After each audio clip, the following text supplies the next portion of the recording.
Hi, and good morning, everybody. David Cross. I have another update on the program I was working on with the MAC address lookup and the IP address lookups, and then the ability to take any kind of source that had an IP address and MAC address. And so I made some changes to my basic functionality now to just pretty much accept any kind of string that has an IP address and that has a MAC address on the same line with a new line return, and that could be an ARP, it can be any other kind of data, and then I'm going to format that, and I've added a format function which actually goes out and checks those things before passing it on into the preprocessor.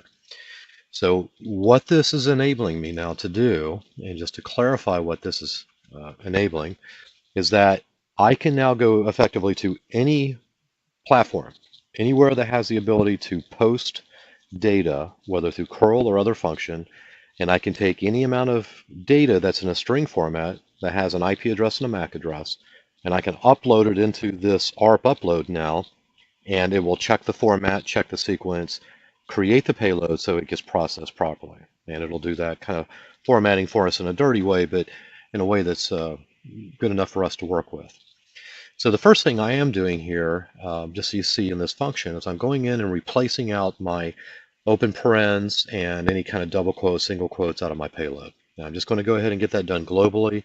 Since I don't know exactly what's in these strings anymore, I'm just going to go ahead and take out what I know needs to be removed. The second thing that I've added is a IP format regex, or regular expression filter or pattern, that I'm going to apply against the string. So when I start processing the words in each of these lines, I'm going to compare it to an IP address and then also a MAC format to determine if it's one of those two values. So kind of caution on this, the way it stands today, don't pass in a MAC address because of course that would, not a MAC address, but a subnet mask in its full form, like 255, 255, 255.0, that will look like an IP address in this case. So we want to kind of limit that. But any IP address, MAC address should work fine. And then what we're going to further do is we're going to look into the headers. And I found that on the Windows PowerShell, that when I was sending the ARP information, there was no new line. So there was nothing to help me delineate where to split the line. And the only way that I could determine that this was the case, or where I could split the string, was that a Windows ARP includes the words dynamic and static, and I know that that is effectively the last string in the line when running an ARP-A. So what I did is I checked the user agent, which is in the rec headers, and then I am looking for a match of Windows. And so there is a Windows user agent that if it came from Windows, it would allow us to determine that. Now this is curl, this is running from Linux or Unix, but on my Windows, it would say Windows and or PowerShell and or the agent supplied. So I'm doing a dirty check on this as well, finding the string that says dynamic and replacing the whole word, because I don't need it, with a new line. I could have just said the same thing, new line, and that would have sufficed. Also telling it to ignore the case and to do this globally. And then what I'm doing at that point then to keep things consistent is, again, splitting the new payload, which is either now this new string we've created or the intended original, and we're going to split it on a new line, right? Just to get our input variables in an array that we can walk through. We're going to check to make sure that there is some input, that we validated, that there is some strings that we can work through. And then we're going to go through, and I'm processing now each of the individual lines. So now that I have an array of lines, I want to process each line, but I want to process each word within the line and split it on a space. And the reason I wanted to do this was so that anywhere in the string you should have the IP address or MAC, and it can be in any order. And I want then the check to go in and see through each of the lines by checking each word selectively. So it's going to check the IP format first, then our MAC format, and if it does find that information, it goes out, it checks to make sure there's no open parens or things again. And then we're going to copy that into a new object, setting the IP address when we find the format to the value of the word. And then we're going to do the same thing with the MAC address. And lastly, we're going to determine that if both exist, because it could be one or the other and not both. If it's not, leave it alone. But if it is, I want to go ahead and add it to the string or the array that we're pushing into the payload. Okay, so I added this check to it to give me that kind of regular expression format. And then everything else from this point effectively stayed the same, because I knew at this point I could process it accordingly and everything else would be updated. And so just a couple of examples then, we saw the one here, which, we could do the same thing from the ARP, but how I got that ARP list is, basically just doing an ARP A. So I don't have to do anything special here. I just have to set it into a variable, and that's what that format looks like. So now if I just do, we'll overwrite our existing one, ARP, and we'll make it ARP A, and then if I tell it to do that command, and I'm going to show you how this is run again, passing it in the ARP list, it's going to take that and then process it accordingly because it knows it's Windows, and then add the new line to it, and then return the results. And we could also format this, if you're doing the format table, which would give us a list. And then, of course, my favorite here for filtering is the out grid view. So all of these work great in that PowerShell. So, I had to make sure then that in my various Linux areas that I wanted to make sure that these worked using curl and that it would properly do this as well. So what I've got here is when we have the ARP list, I was again just taking an ARP-AN, and this is storing it into the ARP list. And if I echo that ARP list, you'll see that it's different than the Windows format in that it does have the open parens around the IP address, and it's got this word ether and a whole bunch of other junk there, right? Because I don't really care about the interface and things really at this point. So I'm going to go ahead and just pass that, but then I want to pass through curl that as our body or data portion, again with the open curly bracket and the new variable I created. And then this is going to post that information, telling it most importantly here, the content type is text plain, for our text, and that we're going to accept the JSON response, and then we're going to pass this as the variable, and we'll get our response back. So that turned out to work really well in addition.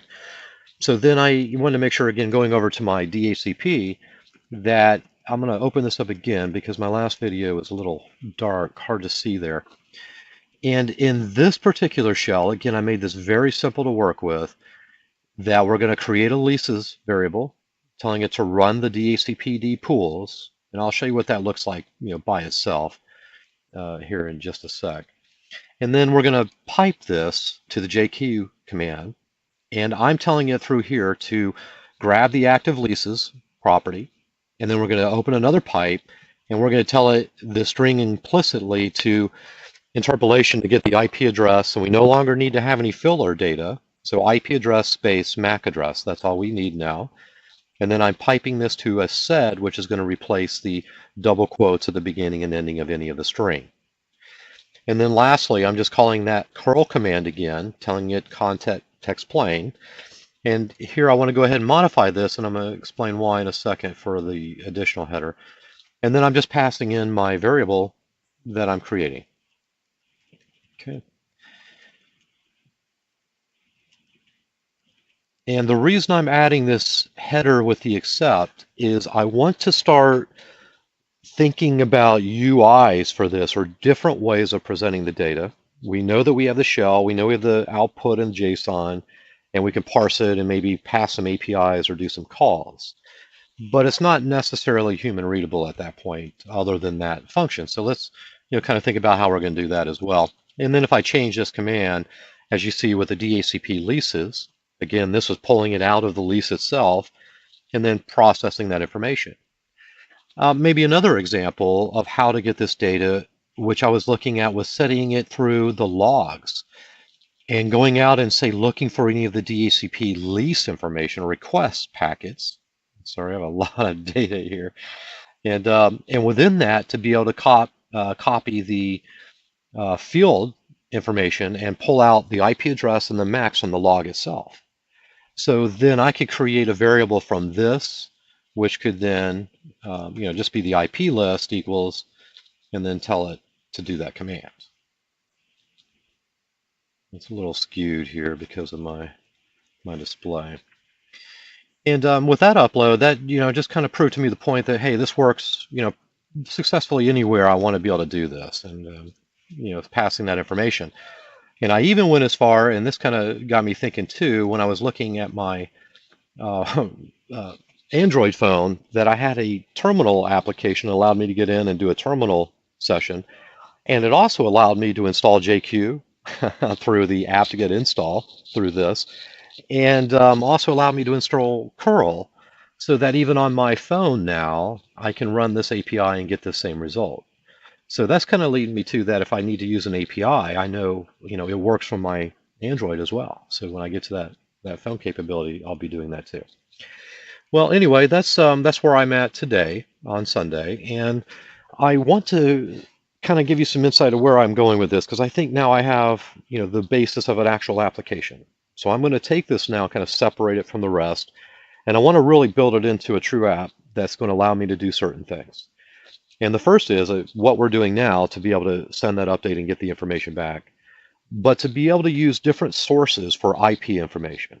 I know there's many that don't have IP control, so that if you don't, maybe we'll look at using SQL-Lite or some other type of database backend, maybe MySQL, and go through some ways of setting up that data to collect it so that as we're performing the ARP uploads, store the IP, the date and time stamp, and so forth, and to quickly access that information for reporting.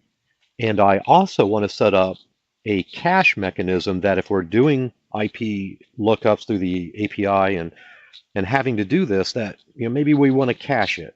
Maybe we don't want to perform those calls and then set up a parameter that says every 3,600 seconds or something around that lines. Check the data. If it's that old, go ahead and perform it again, update it and or delete it, etc. So I'm looking to do that as well. Then I want to be able to take, again, any type of source that has an IP and MAC and to be able to upload it, or information that maybe it's just the MAC or an IP address. And then I want to go out and do some different queries and correlation of data. And then lastly, to be able to have different UI representation of this information. I want to present it as a URL, perhaps have a web page, a very simple front end that allows me to type in an IP address or MAC that then does a quick search and returns it with an HTML structure. Or vice versa, where we're doing this through an API with a report. So I have a lot of plans for this now that this thing's working kind of as I intended, and I'm going to start breaking down the components now, kind of building them out as their own different APIs. And then what I also plan to do is take each of these individual functions and reuse these, kind of doing what I'm doing here with the get IP, this function here, but like with the get MAC, and then do some additional searches and break them into their individual tabs, and then start using, some things like links, which allow me to link the different pages together to make this more presentable and kind of easier to follow from the logic. And for those who are following with this information, at some point I'm going to have this posted in a workflow that if you use Node-Red, that you can just download the flow and start working with it in testing in your environment.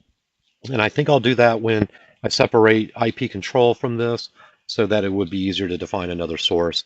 And once I define that source and set it up, we'll start there. So anyway, thanks for taking the time. A little bit longer than I expected, but I found this to be extremely useful, and now I have, I think, a good application. And from a security perspective, really easy ways to get to this information and publish it, and to do some investigation while you're on the command line, and places that you can have process and have those scripts available to yourselves. So anyway, thanks again, and have a great day. And if I have anything else that comes up in the day, I'll probably throw another video out, but this might be it for the day while I work on the other functions. So anyway, next video, I don't know. Might be tomorrow, might be the next day or so, but I'll check back then. Take care.